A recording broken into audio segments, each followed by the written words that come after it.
I said, well, son, you gotta talk to me right. I don't know what you're saying. You know, babies, they can't really talk good. He can Google God. I'm like, oh man, I don't know what to say to him. So what I did, I just went and gave him a Bible. But he was 3 years old, so I'm like, no, I gotta change that. 3 years old, something on the bottom. No, you don't do that. So what I did, I got him a sippy cup.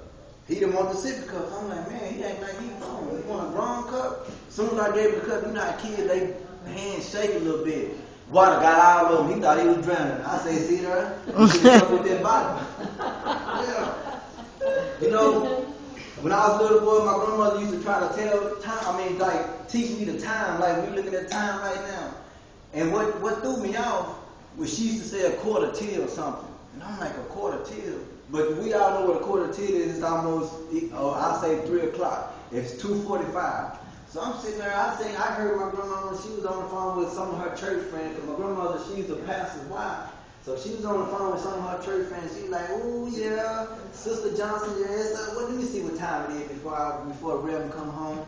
She looked at the time, well, it's a quarter till 2 o'clock. So I'm looking at the time, and I'm like, well, hold on. My grandmama taught me that's 5, 10, 15, 20, 25. So I'm like, well, where did she get the quarter till from? I'm like, oh man. I say, Granny, you just told Sister Johnson that it was a quarter till 2, and it's only 15 minutes. Boy, what I tell you about my time? You don't play with God. I said, okay, I showed you. So ever since then, now I do it all the time. It might be 2:30. I tell somebody, man, it's a quarter till. I'm giving you that 5-minute cushion is what I'm really doing. Yeah. You know, my neighbor came up. Well, where I stayed, it's like, okay, apartment. It's like 4 apartments on top, and I stay upstairs. I was outside sitting on my chair one day, and I heard my neighbors, because one of my neighbors got 3 kids, and one of my neighbors just had a kid. I think his son might be 2 now. But you know how kids, they see something on the floor like a penny or something, they try to pick it up. And now what they do, kids, they pick up the penny, look at it. They really want to put it in their mouth. That's what we did as kids. We want to find out something. So okay, I'm listening to him there, and he came up to me, hey, buddy, I need your help. He said, my son just swallowed a penny. He said, what should I do? And my other neighbor, he was like, oh, don't worry about it. He said, that didn't happen to me before. He said, when I first saw him, he swallowed a penny. We rushed him to the hospital.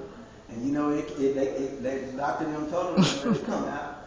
So he said, our second son did the same thing. He said, well, all we did was just let it pass through because we know how it's going to come out. And then he said, but what got me, he said his third son swallowed the penny too, but they just took it out of his mouth. Yeah, they just took it out of his mouth. Yeah. Around Christmas time, everything gets real fast, right? Like the mail got to go out, either UPS or postal anyway. I had last year. It was one of my neighbors. He was at the post office right there, like where our mailboxes is, and the postman had just got there. And he was like, Mr. Postman, he said, I know it's the holidays and everything is on the rush. He said, but this mail this package I'm sending off, you ain't got to rush it out. He said, just let it get there when it get there. And the mailman said, well, he said, you already here, and it's not that much mail that I got to send through. He said, well, if I get your mail now, it'll probably be there like in 2 days. And he's like, oh no, that's too fast. He said, well, let me ask you something. Can you slow it down? He said, well, that's gonna cost you. Oh yeah, I'm gonna get there. Can I ask y'all, why was the math book sad? Do anybody know why the math book was sad? He got too many problems.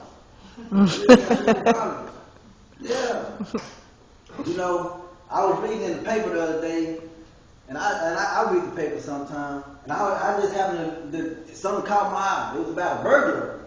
A burglar, he teased his house down to the teeth. So the burglar went in the house one day, and the people down out of town, the burglar went in the house, started creeping. Next thing you know, he heard something. Jesus is watching you. So he stopped and paused. His eyes got so big. His head came right back in. Like some beam come right, like cartoon, Next thing you know, he paused and he heard that. So he and then he said, I don't hear no more. So he creeped up some more. And heard again. He said, Jesus is watching you. He stopped again. All of a sudden, he just happened to spot a parrot over there in the corner. So he walked up to the parrot and said, hey, parrot, is that you saying that Jesus is watching you? The parrot said, He said, well, what would make you say that? He said, because Jesus is watching you. and he said, okay. He said, well, may I ask your name? The parrot said, my name is Clarence. And the burglar, he was like, oh, man. He said, what idiot would name their parrot Clarence?